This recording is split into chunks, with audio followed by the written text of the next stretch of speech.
This practice is called Don Medical Clinic, and I named it after the college being Don College. In Tasmania, college is from grade 11 to grade 12, and the average age would be 16 to 18-year-olds, which are a really nice age group to work with.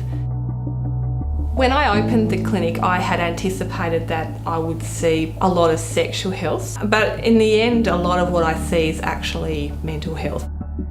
The first time I met Courtney was one of those meetings where I met a difficult person to engage with. Some people I saw before her, they just kind of want to rush you, and it's like, what's your problem? Okay, can you tell me your problem? And you're like, oh, I don't know, can I talk about this? But I often say to them, they're very brave for just coming in and walking in the door and sitting and talking to me. And if we just talk about the weather of the day, that's fine. If you want to talk about the lino, that's fine. We don't necessarily have to talk about why they're here. I've found that once you have trust and rapport, they'll take on board what you're saying and they'll realise the seriousness of it. On the surface, it doesn't seem like, oh, it's just a service for young people. Oh, that's nice.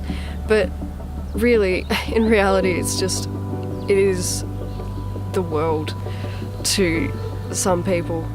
So in year 11, young people are still quite a bit immature and they have a brain that's just full of thoughts and ideas and feelings, and they're not necessarily able to work that out. But by the end of grade 12, there's that maturity that's starting to become apparent. And that's what I saw happen for Courtney, is that she came to grips with who she was, what she was dealing with, and where she was going to go to next, or what help that she was going to continue to take on. If I hadn't have seen Jane, I wouldn't have been able to go with Headspace. I wouldn't have been able to meet the psychologist I have now, and I wouldn't have gotten anywhere, I don't think. I've only just been discharged from the community service because I've made a lot of progress. I mean, she's learned a whole lot of strategies now on how to keep herself well, so I think she's actually capable of anything. I sometimes think about what would have happened if I hadn't have seen Jane.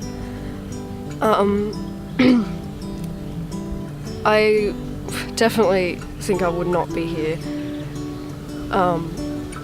In a sense, I wouldn't be here today where I am. I've got that passion to strive, which I didn't have before. There's all these things I want to learn. I'm passionate about this work because I think we can change outcomes. We can make people employable and encourage them to go to school where they may not have ever thought they could do that because they weren't told that they could do that.